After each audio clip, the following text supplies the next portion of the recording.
Hello friends, welcome to the ISNA e-medical classes. Today we will discuss about water soluble vitamins.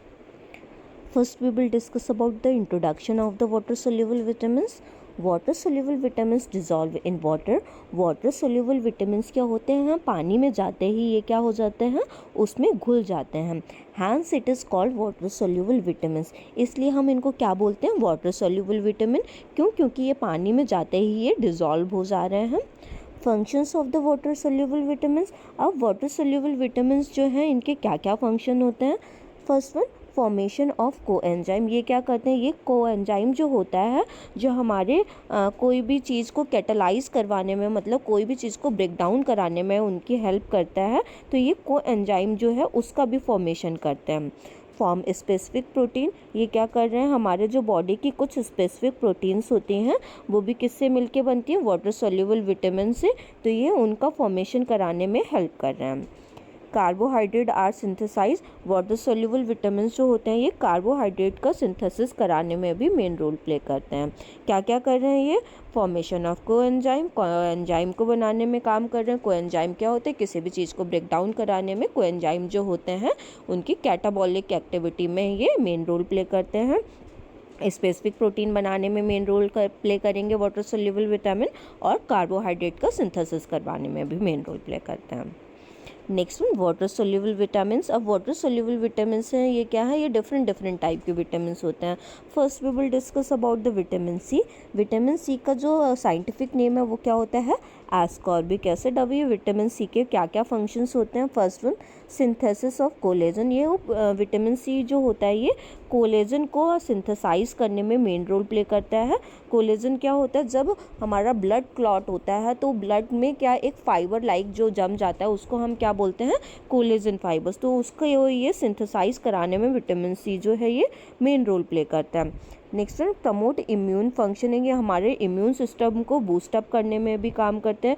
जैसे ही हमारे कहीं चोट वगैरह लग जाती है तो उसको ये हील कर देते हैं. विटामिन सी जो होता है प्रॉपर, अगर हम सर्जरी के लिए जा रहे हैं तो हमें विटामिन सी जो होता है वो बहुत ज़्यादा सफिशिएंट अमाउंट में लेने के लिए बोला जाता है. आफ्टर रिकवरी भी, जैसे सर्जरी हो गई है उसके बाद में भी विटामिन सी को लेने के लिए बोला जाता है. क्यों बोला जाता है, क्योंकि ये इम्यून सिस्टम को बूस्टअप करता है और इम्यून सिस्टम को प्रिवेंट करता है चीज़ों से. तो ये हीलिंग में भी काम करता है. Next one, antioxidant defence. ये क्या करते हैं, हमारी बॉडी में as a antioxidant role play करते हैं और हमारी बॉडी का जो डिफेंस है उसको भी ये प्रोटेक्ट करने में, जैसे कोई भी हमें चोट वगैरह लग जाती है तो ये उसमें हमें हील करवाने में हेल्प करते हैं. तो ये हमारी बॉडी के डिफेंस कराने में भी हेल्प कर रहे हैं. Absorption of iron. ये हमारे बॉडी में आयरन जो होता है उसका एब्जॉर्प्शन कराने में मेन रोल प्ले करते हैं. जैसे कि हम क्या होता है, जैसे पोहा खाते हैं तो पोहा में क्या होता है, मेजर कंटेंट जो होता है वो आयरन का होता है. तो उसके ऊपर हम क्या करेंगे, विटामिन सी मतलब नींबू को क्या कर लेते हैं, निचोड़ लेते हैं. तो मेजर ये क्या करवा रहा है, उसका ये जो हमने पोहा खाया, मतलब पोहा क्या था, आयरन, और विटामिन सी में हमने क्या डाला, नींबू. तो उसका ये क्या करवाएगा, पोहे का ये डाइजेशन कराएगा, मतलब आयरन का ये डाइजेशन कराने में भी मेन रोल प्ले करता है. Next one, metabolism of tyrosine. Tyrosine जो अमीनो एसिड होता है तो उसका ये मेटाबॉलाइज कराने में भी मेन रोल प्ले करता है.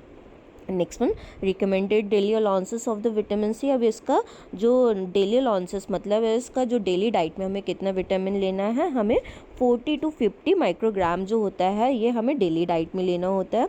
सोर्सेस क्या क्या हैं विटामिन सी के, सिट्रस फूड्स में होता है. सिट्रस फ्रूट्स क्या हो गया हमारा, जैसे लेमन हो गया, टोमेटो हो गया और ऑरेंज वगैरह, इन सारी चीज़ों में क्या मिलेगा, हमें विटामिन सी मिलता है. जूसेस में मिलता है, टोमेटोज़ में मिलता है, कैबेज में भी मिलता है, पोटैटोज़ में भी मिलता है एंड पीज में भी मिलेगा. Next one, metabolism of the vitamin C. Metabolize कैसे हो रहा है vitamin C, absorption from intestinal tract. Absorb कहाँ पे हुआ है, इंटेस्टाइनल ट्रैक्ट में. हमारा जो एड्रिनल कॉर्टेक्स है, जो एड्रिनल ग्लैंड्स होती हैं वहाँ पे भी एब्जॉर्प्शन इसका होता है. पिट्यूटरी ग्लैंड में भी हो रहा है कुछ लेवल पे. Liver, brain, kidney and excretion in urine.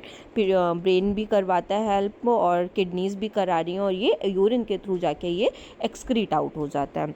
Next one, deficiency of the vitamin C. अब विटामिन सी की कि अगर किसी के अंदर लेकिंग हो जाती, कोई बहुत कम अमाउंट में विटामिन सी ले रहा है या नहीं ले रहा है, तो उसमें क्या क्या प्रॉब्लम्स देखने को मिलेंगी। माइल्ड पिटेचियल हीमोरेज, उसके अंदर पिटैची देखने को मिलेगी, मतलब जैसे कोई भी है उसमें ऐसे पैचेस लाइक कोई चीज़ दिखेगी, मतलब बॉडी में पैचेस जैसे मार्क आ जाएंगे, तो उसको ये क्या कहते हैं, हम पिटैची बोलते हैं। तो उसमें पर्सन में पिटैची देखने को मिलेगी। लूजनिंग ऑफ टीथ, उसके जो टीथ जो होंगे वो जो सॉकेट जो जिसमें टीथ फंसे हुए होते हैं उनमें लूजनिंग देखने को मिलेगी। लीजन्स इन गम, लीजन्स प्रेजेंट मिलेंगे, गम्स जो होता है हमारा टूथ के ऊपर का रीजन, उसमें ये लीजन्स देखने को मिलेंगे। पुअर वुंड हीलिंग, जो पर्सन की वुंड हीलिंग होगी, अगर उसको कोई चोट लगी तो वो धीरे धीरे करके हील होगी, मतलब बहुत पुअरली हील होगी। स्कर भी देखने को मिलेगा। स्कर भी मतलब टीथ जो होंगे, गम्स जो हैं उनमें क्या हो जाता है, इन्फ्लेमेशन हो जाता है बहुत सीवियर लेवल का, तो पर्सन में जो होगा वो स्कर के भी होने के चांसेस होता है। Next we will discuss about the vitamin B1। B1 का क्या साइंटिफिक नेम होता है, थायमीन। थायमीन क्या रोल प्ले करता है हमारी, ये क्या कर रहा है, coenzyme involved in catabolism of carbohydrate to yield energy. ये क्या करता है, ये एज ए को एंजाइम वर्क करता है। को एंजाइम कैसे करके वर्क कर रहा है, क्योंकि ये किसका कैटाबोलाइज करवा रहा है, ये जो हमारा कार्बोहाइड्रेट होता है बॉडी में उसका ये कैटाबोलाइज करवाता है।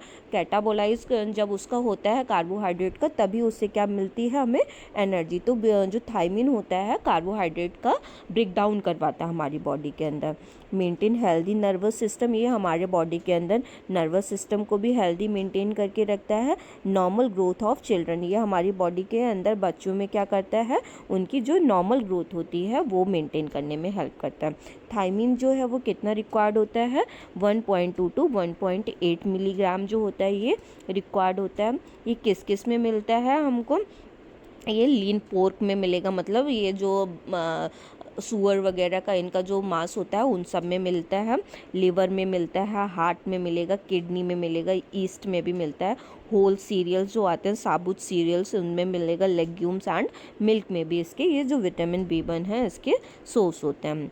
इसका जो मेटाबोलाइज है वो कैसे हो रहा है, absorption from both large and small intestine. इसमें किसका एब्जॉर्प्शन कहाँ से हो रहा है, हमारे लार्ज एंड स्मॉल इंटेस्टाइन दोनों से ही इसका जो एब्जॉर्प्शन है वो हो रहा है। स्टोरेज क्या होता है इसका, हमारी बॉडी के अंदर बहुत लिमिटेड स्टोरेज होता है इसका, मतलब ज़्यादा स्टोर होके नहीं रह सकता है। एक्सक्रीशन कहाँ से होता है, हमारे स्वेट एंड यूरिन से ये इसका एक्सक्रीशन हो जाता है। नेक्स्ट वन बेरी जो है इसका डिफिशियंसी होता है, मतलब ये बेरी कैसा होता है, एक ड्राई बेरी होता है, एक वेट बेरी होता है। ड्राई बेरी में जैसे सिम्टम्स आते हैं हम, वो मसल टिंगलिंगनेस ऐसे करके जो सिम्टम्स आएंगे वो किसके अंदर आते हैं, ड्राई बेरी के अंदर। तो जिसमें क्या हो सकता है, पर्सन को एनोरेक्सिया, GI एटोनी, मतलब गैस्ट्रोइंटेस्टाइनल है उसकी जो मसल्स होती हैं वो कैसी हो जाती हैं, अटोनिसिटी हो जाती है उनके अंदर, मतलब टोनिसिटी जो होती है वो लूज़ हो जाती है। और पेरिफेरल न्यूराइटिस जो होता है, मतलब जो नर्व्स हैं उनके अंदर क्या हो जाता है, इन्फ्लेमेशन हो जाता है, उसको क्या बोलते हैं, पेरिफेरल न्यूराइटिस। ये कब देखने को मिल जाता है, जब थायमीन जो होता है विटामिन B1 जो है उसकी डिफिशियंसी हो गई है। डिफिशियंसी कब हो जाती है, जब कोई बहुत ज़्यादा पॉलिशिंग राइस वगैरह अपनी डाइट में लेना स्टार्ट कर देता है, तब इसकी मेजर जो डिफिशियंसी होती है वो देखने को मिलती है। Next we will discuss about the vitamin B2। Vitamin B2 क्या होता है, इसको हम क्या बोलते हैं, राइबोफ्लेविन जो है इसका साइंटिफिक नेम होता है। हम इसका जो को एंजाइम है, इसका फंक्शन क्या है, coenzyme involved in many energy yielding pathway. इसका जो को एंजाइम के तरीके से ये काम करता है, कैसे काम कर रहा है, क्योंकि ये बहुत जो हमारी एनर्जी है उसका ब्रेक डाउन कराने में हेल्प करता है। तो ये कैसे काम करता है, एज ए को एंजाइम काम करता है। इसका जो रिकमेंडेड डेली अलाउंसेस है वो कितना, 1.5 to 2.0 मिलीग्राम जो होता है इसको डेली डाइट में हम लेते हैं। राइबोफ्लेविन किन किन फूड्स में होता है, almost all type of food including milk, meals and grains. ये कहाँ कहाँ मिलता है, मिल्क में भी मिलता है, हमारे मील्स जो खाते हैं उनमें भी मिलता है, और ग्रेन्स जो ले रहे हैं हम उनके अंदर भी मिलता है। मेटाबॉलिज्म इसका कैसे हो रहा है, इसका एब्जॉर्प्शन रिक्वायर फॉस्फोऑरलाइजेशन इन इंटेस्टाइनल म्यूकोसा। इसको हमें क्या फॉस्फोऑरलेशन की रिक्वायरमेंट होती है, अगर हम इसका एब्जॉर्प्शन हो, मतलब हमारी बॉडी के अंदर फॉस्फोरस जो लेवल है उसका मेंटेनेंस होना बहुत ज़रूरी है। अगर हमारी बॉडी के अंदर इंटेस्टाइन के अंदर फॉस्फोरिलेशन नहीं हो रहा है तो इसका एब्जॉर्प्शन नहीं होगा। स्टोरेज कैसा रहता है, इसका भी कैसा रहेगा, लिमिटेड, मतलब बॉडी के अंदर बहुत कम अमाउंट में स्टोर करके रहता है। और एक्सक्रीशन कैसे होगा, बाय द यूरिन इसका एक्सक्रीशन हो जाता है।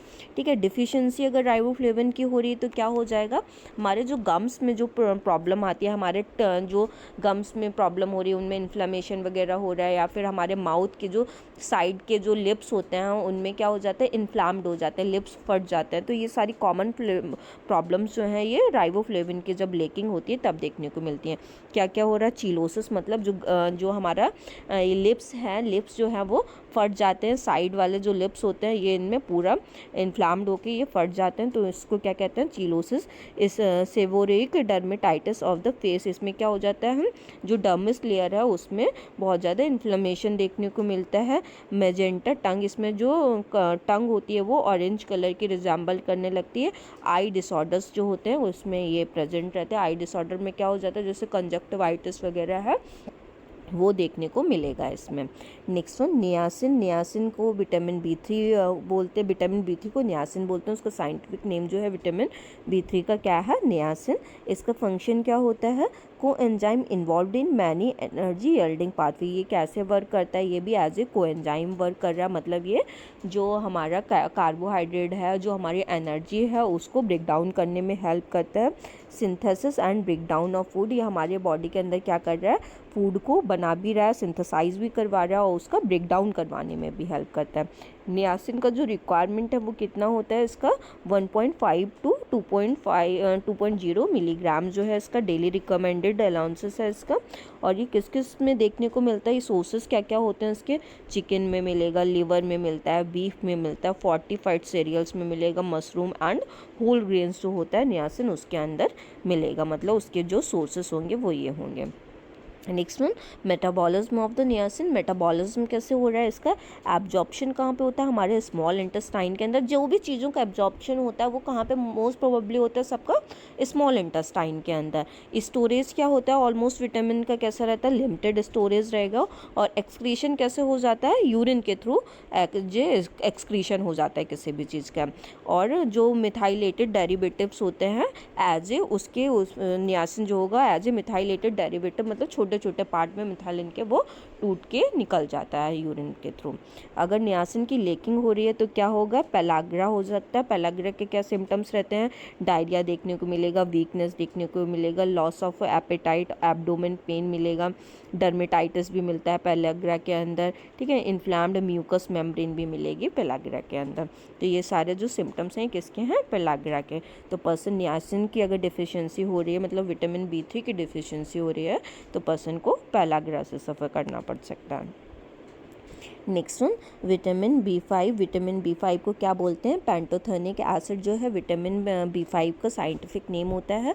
फंक्शन क्या है विटामिन B5 के, metabolism of fat, protein and carbohydrate. या हमारा फैट, प्रोटीन और कार्बोहाइड्रेट का मेटाबॉलिज्म कराने में मेजर रोल प्ले करता है। Necessary for synthesis of fatty acid, amino acid and steroid hormone neurotransmitter. ये किसके सिंथेसिस के लिए मेन रिक्वायरमेंट रखता है, ये हमारे फैटी एसिड्स जो है उनको बनाने में, सिंथेसाइज करवाने में मेन रोल प्ले करता है। हमारे जो अमीनो एसिड्स बन रहे हैं उनको भी बनाता है। स्टेरॉयड हार्मोन बन रहा है उनको भी पेंटोथेनिक एसिड बना रहा है। हमारा जो न्यूरोट्रांसमीटर्स हैं जैसे कैटाकोलामाइन वगैरह, एसिटिलकोलाइन हो गया, इनको भी ये बनाता है। ठीक है, हेल्प टू फाइट एलर्जी। अगर हमारी बॉडी के अंदर एलर्जी जो है वो आ जाती है तो उससे भी ये हेल्प करवाता है और अपने इम्यून सिस्टम को बूस्टअप करके कि वो उस एलर्जी से फाइट कर सके। जो विटामिन B5 है उसका रिकमेंडेड डेली अलाउंसेस कितना है, 8 to 10 मिलीग्राम जो है इसका रिकमेंडेड डेली अलाउंसेस होता है। सोर्सेस क्या क्या है इसके, एग यॉक में मिलता है, लीवर के अंदर मिल रहा है, किडनी के अंदर मिलता है, मीट, लेग्यूम्स और होल ग्रेन्स जो होते हैं उनके अंदर पाया जाता है। नेक्स्ट वन, मेटाबॉलिज्म कैसे हो रहा है इसका, जो स्टोरेज है वो कैसा होता है, लिमिटेड होता है। एक्सक्रीशन कैसा होता है, यूरिन के थ्रू हो जाता है। और बाकी का जो है एब्जॉर्प्शन वो कहाँ पे होगा, हमारा स्मॉल इंटेस्टाइन के अंदर होगा।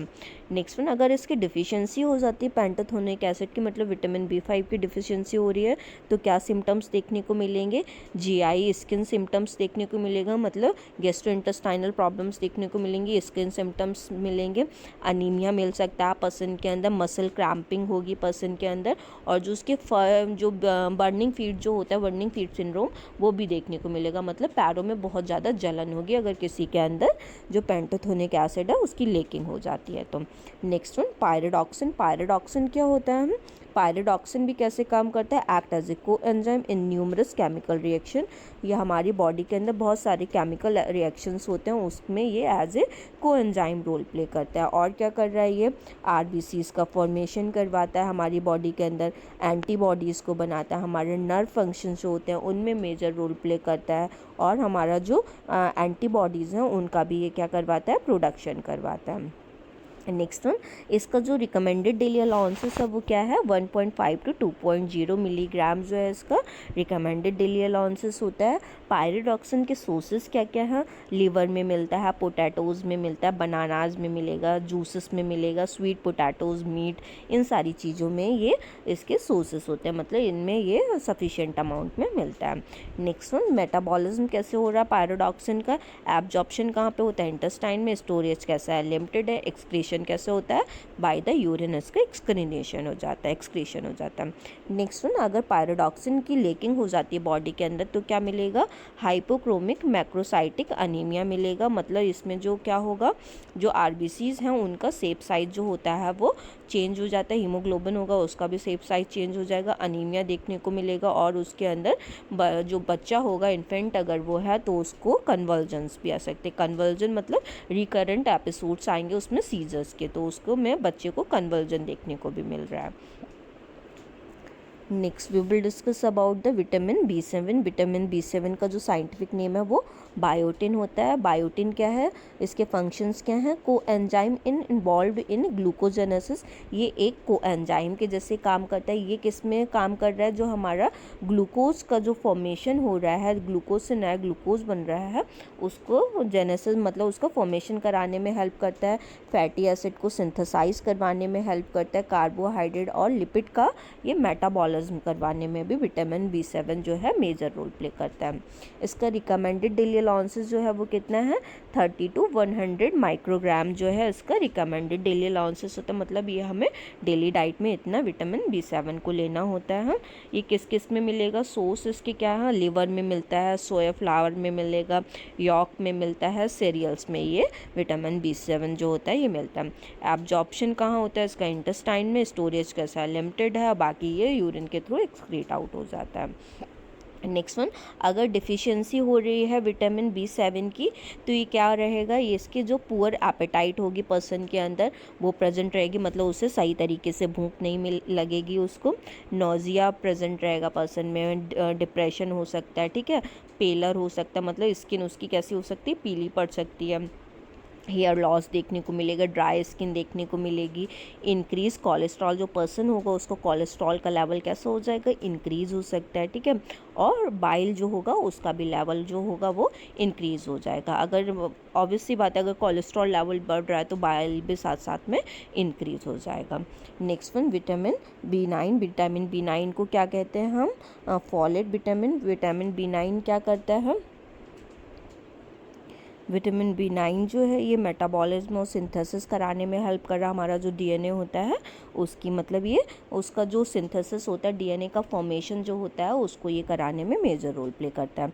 इसका जो रिकमेंडेड डेली अलाउंसेस जो है वो कितना होता है? हम 200 to 300 माइक्रोग्राम जो है इसको हम डेली डाइट में लेना प्रेफर करते हैं। इसका जो सोर्सेस रहेंगे विटामिन B9 के वो क्या रहेंगे? लेग्यूम्स में मिलेगा, ये लिवर में मिलता है, पालक वगैरह स्पिनच जो है उसमें मिलेगा, ऑरेंजेस जो होते हैं मतलब संतरे जो है उनमें मिलेगा, बीट रूट जो होते हैं किसी की भी चीज़ में, बीट्स में मिलेगा, पीज में मिलेगा, एंड बीन्स जो होती हैं फलियाँ जो हैं उनमें भी ये देखने को मिलता है। मेटाबॉलिज्म कैसे हो रहा है इसका? एब्जॉर्प्शन कैसे हो रहा है? ऑल अलोंग इंटेस्टाइनल म्यूकोसा, मतलब पूरे इंटेस्टाइनल म्यूकोसा के अंदर इसका जो है वो एब्जॉर्प्शन होता है। एक्सक्रीशन कैसे हो जाता है? यूरिन और फीकस के थ्रू इसका एक्सक्रीशन हो जाता है। कोई भी चीज़ का एब्जॉर्प्शन, मेटाबॉलिज्म और एक्सक्रीशन कैसे होता है? ये स्मॉल इंटेस्टाइन में जाके उसका एब्जॉर्प्शन हो जाता है, डाइजेशन जो होता है उसका ऑलमोस्ट स्टमक में और स्मॉल इंटेस्टाइन के अपर पार्ट में हो जाता है, और जो उसका एब्जॉर्प्शन रहेगा वो कहाँ पे रहेगा, जो स्मॉल इंटेस्टाइन होगी उसमें होगा। फिर ये क्या करेगा, जाके एक्सक्रीट आउट कैसे होगा, यूरिन और फीकस के थ्रू कोई भी चीज़ जो होती है वो एक्सक्रीट आउट हो जाती है। ठीक है, नेक्स्ट वन क्या है, डिफिशियंसी B9 की वजह से क्या होंगी, मेगालोब्लास्टिक अनीमिया मिलेगा, पर्सन के अंदर ग्लोसाइटिस प्रेजेंट रह सकता है और GI लीजन्स मिलेंगे, और डिप्रेशन एंड फेटिक भी पर्सन के अंदर मिलेगा। Next we will discuss about the cyanocobalamin. Cyanocobalamin को विटामिन B12 बोलते हैं। इसका फंक्शन क्या होता है साइनेकोकोब्लामाइन का, ये work with the folate synthesis of methionine. ये क्या करता है, ये हमारा जो फॉलेट के संग में सिंथेसाइज करवाता है, जो हमारा अमीनो एसिड जो होता है मेथ्योनिन, उसका ये सिंथेसिस कराने में मेजर रोल प्ले करता है। साइनेकोकोब्लामाइन का जो रिकमेंडेड डेली अलाउंसेस है वो क्या है, 1 to 1.2 माइक्रोग्राम जो है इसका डेली अलाउंसेस में लेते हैं इसको। इसके सोर्सेज क्या क्या रहेंगे, शेलफिश में मिलता है ये, मिल्क प्रोडक्ट्स, और ज़्यादातर ये एनिमल फूड जो होते हैं उनमें ये देखने को मिलता है। मेटाबॉलिज्म इसका कैसे हो रहा है, एब्जॉर्प्शन फ्रॉम इलियम। इलियम जो पार्ट है हमारे इंटेस्टाइन में, स्मॉल इंटेस्टाइन में 3 पार्ट होते हैं, डिड्यूनम, जिजुनम, इलियम। इलियम क्या होता है, ये सबसे टर्मिनल एरिया होता है, मतलब लास्ट वाला पोर्शन को हम इलियम बोलते हैं। तो वहाँ पे क्या रहता है, इंट्रिंसिक फैक्टर्स प्रेजेंट रहते हैं और HCl प्रेजेंट रहता है। तो ये इसका जो मेटाबॉलिज्म करवाते हैं इंट्रिंसिक फैक्टर, जो हमारे वहाँ से कि पे लेयर्स होती हैं, जो म्यूकोसल लेयर है उनसे ये सीक्रेट होता है, वो इंट्रिंसिक फैक्टर इसका क्या करवाएंगे, हमारा एब्जॉर्प्शन करवाएंगे, और जो HCl होता है वो भी इसका एब्जॉर्प्शन कराने में मेजर रोल प्ले करता है। स्टोरेज कहाँ रहता है, ये साइनेकोकोब्लामाइन हमारी बॉडी के अंदर ये स्टोर होकर रहता है, ये लिवर के अंदर स्टोर रहता है। बाकी के जो विटामिन हैं ये सारे ज़्यादातर ये स्टोर होके नहीं रहते हैं, और लेकिन साइनेकोकोब्लामाइन है ये, जैसे हमारा फिट सोल्यूबल विटामिन स्टोर होकर रहता है हमारे लिवर के अंदर, वैसे साइनेकोकोब्लामाइन भी जो है ये स्टोर होकर रहता है लिवर के अंदर। एक्सक्रीशन कैसे होता है इसका, फीकस के थ्रू इसका एक्सक्रीशन हो जाता है। नेक्स्ट वन, साइनेकोकोब्लामाइन की वजह से क्या क्या डिफिशियंसी देखने को मिलती है, पर्नीशियस एनीमिया मिलेगा। पर्नीशियस एनीमिया के अंदर कैसा हो जाता है, रेड बीफी टंग जो होती है वो हो जाती है, और जो ग्लोसाइटिस वगैरह की कंडीशन है, इन्फ्लामेशन जो होता है और टंग में, वो सीवियर लेवल में देखने को मिलता है। ठीक है, और नर्व डैमेज जो होगा वो भी होने के चांसेस रहते हैं। Degenerative changes in gastric mucosa. Gastric mucosa जो है हमारे GI सिस्टम जो है उसमें कैसे डिजेनरेटिव चेंजेस देखने को मिलते हैं, मतलब ये बनते बिगड़ते रहते हैं और ये तुरंत बार बार ये जेनेसिस करते रहते हैं, तो उसके अंदर डिजेनरेटिव चेंजेस देखने को मिलते हैं।